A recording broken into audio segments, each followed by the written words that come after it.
तो आइए अब इसका हम प्रश्न अभ्यास कर लें। पाठ से प्रश्न है कि जैसे हुंडरू का झरना वैसे उसका मार्ग, इस कथन की व्याख्या कीजिए। लेखक बताता है कि यह रांची से 27 मील की दूरी पर है। तो यहाँ पर जाने का जो रास्ता है, जो पुरुलिया वाली रोड में है, और पुरुलिया वाली रोड में आगे बढ़कर फिर हुंडरू जाने वाला जो रास्ता है, ये बड़ा ही मनोरम है, बहुत ही सुंदर है। जितना हुंडरू का जलप्रपात सुंदर है, मनोरम है, आकर्षक है, वहां पहुंचने के रास्ते भी बहुत सुंदर हैं। दोनों तरफ हरे भरे मैदान, कहीं कहीं जंगल, कहीं सघन जंगल। आदिवासी का जो सभ्य समाज है, सादगी जीवन है, विनम्र व्यवहार है, उसका अवलोकन करते हुए और हरे हरे मैदानों को देखते हुए, बीच में नदी नाले जो बल खाती हुई उसमें पानी बह रहा है, सारा दृश्य या उस रास्ता को मनोरम बना देता है, सुहावना बना देता है। तो लेखक लिखता है कि जितना रास्ता सुंदर है, जितना जलप्रपात सुंदर है, उतना ही वहां पहुंचने के लिए रास्ता भी सुंदर है, प्राकृतिक सुंदरता से भरा हुआ है। अगला प्रश्न है कि हुंडरू का झरना कैसे बना है। तो लेखक इसमें बताते हैं कि हुंडरू का झरना जो है, स्वर्ण रेखा नदी है। स्वर्ण रेखा नदी जो बहती हुई आकर जब पहाड़ है, पहाड़ से उसका पानी जब नीचे गिरता है, तो यह हुंडरू का जलप्रपात बन गया है। तो स्वर्ण रेखा नदी के पहाड़ की चोटी से नीचे गिरने पर यह हुंडरू का जलप्रपात बना हुआ है। अगला है, लिखते हैं, प्रश्न है कि स्वयं झरने से भी ज्यादा खूबसूरत मालूम होता है झरने से आगे का दृश्य। उस दृश्य की सुंदरता का वर्णन अपने शब्दों में कीजिए। लेखक बताते हैं कि जहां पर झरना गिरता है, उस झरना के आगे का जो दृश्य है, वो झरना से भी ज्यादा सुंदर है, ज्यादा खूबसूरत है। इसलिए कि झरने का पानी जो गिरता है, वह पानी एक पतली नदी के रूप में वो आगे बढ़ता है। वो पतली नदी जब आगे बहती है, तो उसके ठीक सामने ऊंचा पहाड़ है। उस पहाड़ और ये पतली नदी, और दोनों ओर उसके तट पर बड़े बड़े चट्टान, बड़े बड़े पत्थर रखे हुए हैं। तो ये और आसपास हरियाली है। तो नदी के दोनों तट पर पत्थर सजा के लगता है कि रखा हुआ है, ढेर सारे पत्थर, और हरियाली है, और सामने पहाड़ है। यह दृश्य बड़ा ही सुंदर लगता है, और कवि लेखक इस दृश्य को देखकर इतना मुग्ध हो जाता है कि वह कहता है कि झरना का दृश्य से ज्यादा जो है, वो झरने का आगे का दृश्य है, जहां झरने का पानी नदी के पतली धार के रूप में सुंदर दृश्य लिए हुए आगे बढ़ता है, बह रहा है। तो बड़ा यह सुंदर दृश्य लेखक को महसूस होता है। अगला है प्रश्न कि प्रस्तुत पाठ के आधार पर समझाइए कि किसी यात्रा वृतांत को रोचक बनाने के लिए किन किन बातों पर ध्यान दिया जाना चाहिए। यात्रा वृतांत लिखने के लिए कई बातों को ध्यान में रखना चाहिए। मैंने आपको भी कहा है कई बार कि आप कहीं घूमने फिरने जाइए, तो यहाँ से वहां पहुंचने का अनुभव, वहां पर जो आप कुछ देखते हैं उसका अनुभव, फिर आप लौटते हैं उसका अनुभव, ये सारे अनुभव को, यात्रा अनुभव को आप लिखिए, ताकि लिखने का अभ्यास भी आ जाए आपको। यात्रा वृतांत में किन किन बातों को ध्यान में रखना जरूरी है, यह आप खुद समझें। तो मैं आपको एक गृह कार्य दे रहा हूं कि आप कहीं अगर गए हों, तो यात्रा का जो अनुभव है उसको आप लिखिएगा।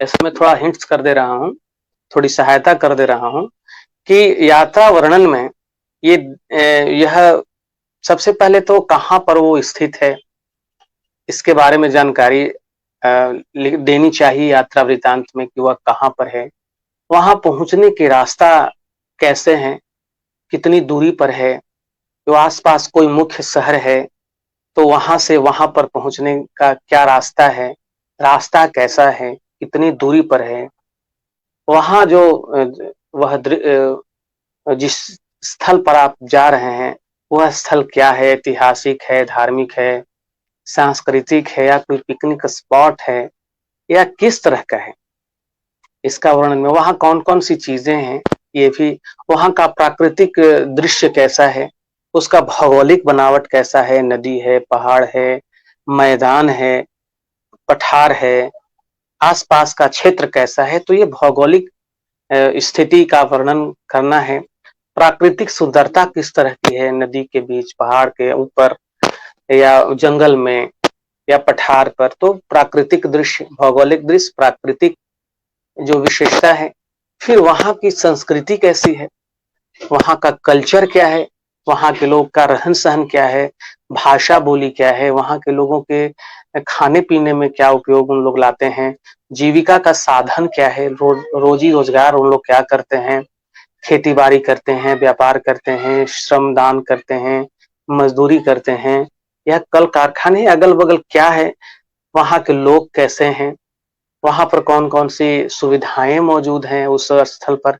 तो सारी चीज़ों को समेट कर, समाहित कर यात्रा वृत्तांत लिखा जाता है।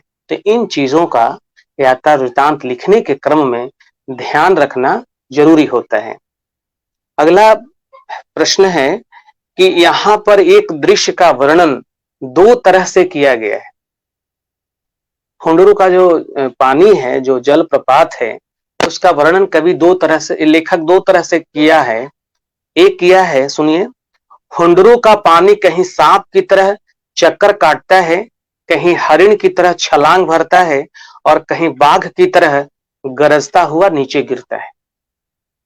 हुंडरू के जलप्रपात में पहाड़ की चोटी से जो पानी गिरता है, उसके बारे में कवि कहता है कि या तो सांप की तरह चक्कर काट कर गिर रहा है, कहीं हिरण की तरह छलांग भर रहा है और कहीं बाघ की तरह गरजते हुआ, स्वर करते हुए, आवाज करते हुए वह गिर रहा है। झरना का पानी, ये इसकी कल्पना है। दूसरा दृश्य का वर्णन करते हैं, हुंडरू का पानी चक्कर काटकर छलांग भरता हुआ नीचे गिरता है। दूसरा है कि हुंडरू का पानी चक्कर काटकर छलांग भरता हुआ नीचे गिरता है। इनमें से आपको कौन सा तरीका अच्छा लग रहा है और क्यों? तो दोनों में जो है मुझे लग रहा है पहला वाला, जिसमें लिखते हैं कि हुंडरू का कहीं पानी की तरह, सांप की तरह चक्कर काटता है, कहीं हरिण की तरह छलांग भरता है और कहीं बाघ की तरह गरजता हुआ नीचे गिरता है। इसमें उपमा है, वो जो पानी है, झरना का पानी, वह किस तरह से अपनी गति बदलता है, किस तरह से वो नीचे गिर रहा है, इसका वो उपमाओं से लेखक वर्णन करता है। तो चूंकि उपमा बड़ा सुंदर है, सांप का है, हरिण का है उछलने वाला और बाघ का है गरजने वाला है, तो ये उपमा जो है वो पहला वाला जो वर्णन है, दृश्य का वर्णन, वो ज्यादा अच्छा है। अगला है पाठ से आगे का प्रश्न है, आपने किसी गांव शहर की यात्राएं की होंगी, उनमें से किसी एक यात्रा का वर्णन कीजिए।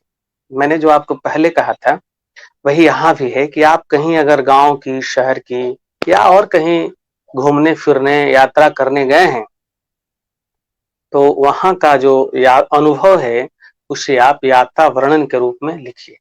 तो गृह कार्य हो गया आपका। अगला है, अपने राज्य के किसी एक जलप्रपात का वर्णन कीजिए। तो हम लोग बिहार राज्य में हैं, तो यहाँ का जलप्रपात एक क्या है, आसपास सुने हैं कभी? यहाँ के आसपास में मैं बता रहा हूँ, यहाँ पर नवादा है, नवादा जिला है, मगध प्रमंडल में ही है। तो नवादा जिला में ककोलत जलप्रपात है, वहां भी बड़ा लगातार पानी गिरते रहता है, गर्मी में भी पानी गिरता है, तो आप वहां उसको देख सकते हैं। फिर आपको रोहतास जिला में है, कैमूर के पहाड़ियों में यह झरना है, जैसे मंझार कुंड है रोहतास में, और तुतला धाम है, वहां भी पानी गिरता है। और वहां आप जब गुप्ता धाम जाते होंगे, कैमूर की पहाड़ियों पर चढ़ते हुए, पार करते हुए, तो वहां भी सीता चुआ है, वहां भी झरना है। तो इस तरह से कैमूर की पहाड़ी जो बिहार का जो हिस्सा में है, वहां भी कई प्रकार के झरने हैं। आप देख सकते हैं, नवादा का कोलक बड़ा अच्छा झरना है। आपको कभी मौका मिले तो आप जरूर जाइए। बड़ा अच्छा लगता है। वहां लोग गर्मी के दिनों में जाते हैं। वहां का पानी बड़ा शीतल लगता है, लोग नहाते हैं, अच्छा लगता है। तो कभी मौका मिले तो आप जरूर जाइए। अगला है, बिहार के दर्शनीय स्थलों की सूची बनाइए।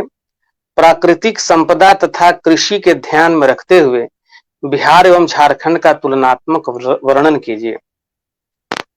बिहार के दर्शनीय स्थल की सूची बनानी है। बिहार में कहां-कहां से दर्शनीय स्थल हैं, तो आप इसमें सूची बना सकते हैं। जैसे गया का बोध गया मंदिर हो गया, पटना हो गया, पटना में पटना का गोल घर है, तारामंडल है, संग्रहालय है, पटना का वहाँ हरमंदिर साहब का है जहाँ गुरु गोविंद सिंह का जन्म हुआ था, वहाँ है, पटन देवी का है। फिर आप रोहतास में आइए तो वहाँ शेरशाह का मकबरा है। राजगीर में आइए तो शांति स्तूप वहाँ है। आप नालंदा में तो बिहार का प्राचीन जो विश्वविद्यालय है, नालंदा विश्वविद्यालय, वहाँ है। पावापुरी में है। तो इस तरह के कई दर्शनीय स्थल हैं जिनका परिभ्रमण किया जा सकता है। अगला है कि प्राकृतिक संपदा तथा कृषि के ध्यान में रखते हुए बिहार एवं झारखंड का तुलनात्मक वर्णन कीजिए। तो ये प्राकृतिक संपदा के अनुसार झारखंड जो है समृद्ध प्रदेश है। यहाँ कोयला, अबरख और भी कई प्रकार के खनिज मिलते हैं। नदी है, पहाड़ हैं, वहाँ के जंगल है, जंगल में अनेक प्रकार के कीमती पेड़ हैं और भी कई वन उत्पाद हैं, तो उससे भी राजस्व की प्राप्ति होती है। तो प्राकृतिक संपदा की दृष्टि से झारखंड जो है वो काफी समृद्ध प्रदेश है बिहार की तुलना में। बिहार के पास प्राकृतिक संपदा का अभाव है। यहाँ बाढ़ से ही कई महीने लोग परेशान रहते हैं। कभी सूखा पड़ जाता है, कभी बारिश अल्प वृष्टि होती है। मैदानी इलाका है जिसमें खेती होती है। यहाँ सिंचाई के कुछ साधन भी हैं। पर्याप्त साधन नहीं होने के कारण भी जो बिहार का जो दक्षिणी इलाका है वो अभी भरपूर सिंचाई की सुविधा वहाँ नहीं है। जैसे औरंगाबाद जिला, गया जिला, ये सब जो है वहाँ पर सिंचाई की अभी पर्याप्त सुविधा नहीं है।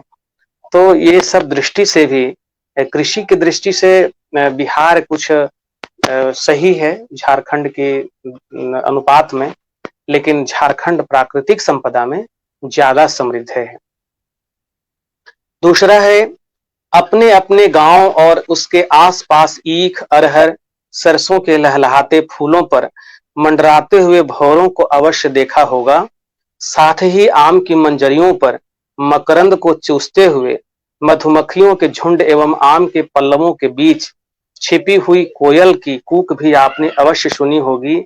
इस प्राकृतिक दृश्य को महसूस कीजिए। ऐसे सुंदर सुंदर दृश्य जब हम देखते हैं तो कैसा लगता है।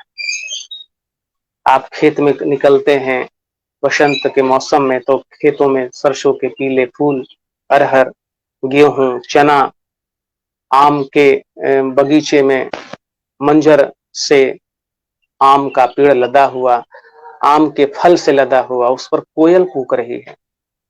कितना अच्छा दृश्य, ठंडी ठंडी शीतल हवा बह रही है, बड़ा सुंदर दृश्य होता है। तो कैसा महसूस होता है, सुखद अनुभूति होती है, मन एकदम खुशियों से भर जाता है, मन आनंदित हो जाता है, चित्त प्रसन्न हो जाता है। ऐसी अनुभूति ऐसे प्राकृतिक दृश्यों को देखकर होता है।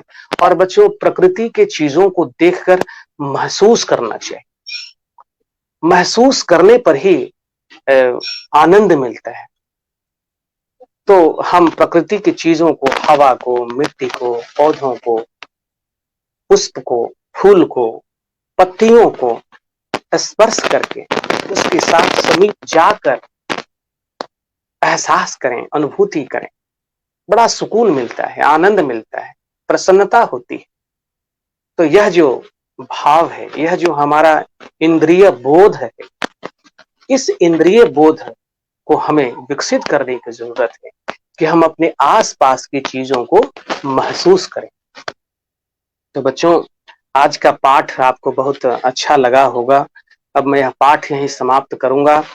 हुंडरू का जलप्रपात बहुत ही सुंदर यात्रा वृतांत है। पढ़कर ऐसा लगता है कि हुंडरू के जलप्रपात को हम सामने से देख रहे हैं। यह कामता प्रसाद सिंह काम की कलम का जादू है। ये जादूगरी है उनके लिखने की, जो एहसास कराता है कि प्राकृतिक सुंदरता ये कितनी सुकून देने वाली होती है, कितना मनमोहक और मनोहर। तो बच्चों, अब मैं यह पाठ समाप्त करूंगा। आपको बहुत बहुत धन्यवाद, बहुत बहुत शुभकामनाएं। आप अभी भी सतर्क रहिए, सजग रहिए और घर पर ही सुरक्षित रहिए। पढ़िए, लिखिए, मस्त रहिए। जब विद्यालय खुलता है तब हम लोग फिर विद्यालय में मिलेंगे। तब तक हम लोग ऑनलाइन क्लास में ही मिलते रहेंगे। आपका बहुत बहुत धन्यवाद, बहुत बहुत शुभकामनाएं।